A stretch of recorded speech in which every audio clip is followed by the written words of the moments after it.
दोस्तों, समर सिंह ही नहीं, समर सिंह ऐसे कई अपराधी भोजपुरी इंडस्ट्री में अपराध करके बैठा हुआ है और अपने आप को महान अभिनेता, महान गायक बताता है। ज़रा गौर से देखिए और ज़रा गौर से सुनिए। देखिए इस शख्स को, इस शख्स का नाम है पवन सिंह। पवन सिंह की पहली पत्नी भी आग लगा के मरी थी, लेकिन कौन जानता है कि पवन सिंह की पत्नी खुद मरी थी आग लगा के, या उन्हें कोई मरवा दिया था। जिस तरह से आकांक्षा दुबे को मरवाया गया है, उसको लेकर कई तरह के बात सामने आ रहे हैं। समर सिंह आकांक्षा दुबे की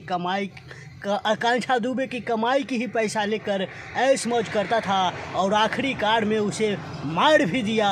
यही नहीं, इस शख्स को देखिए, इस शख्स का नाम है मगहिया जवान। ये जो भाषण देता है, सोशल मीडिया पे ज्ञान बांटता है, ये खुद अपनी घरवाली को छोड़ के आज तक दहेज के लिए घरवाली को छोड़ रखा है, लेकिन आज तक अपने घरवाली को नहीं लाया। और यही लोग सोशल मीडिया पे बड़ा बड़ा ज्ञान बांटेगा कि हम लड़की को इज्जत करते हैं, तो हम भोजपुरी इंडस्ट्री को इतना आगे बढ़ाना चाहते हैं। लेकिन देखिए पवन सिंह ऐसन, समर सिंह ऐसन, ये सब कितना कितना बड़का अपराधी निकला। खैर, अपराधी लोगों के बारे में आपको क्या कहना है, आप कमेंट में बताइए और इस वीडियो को शेयर कीजिए।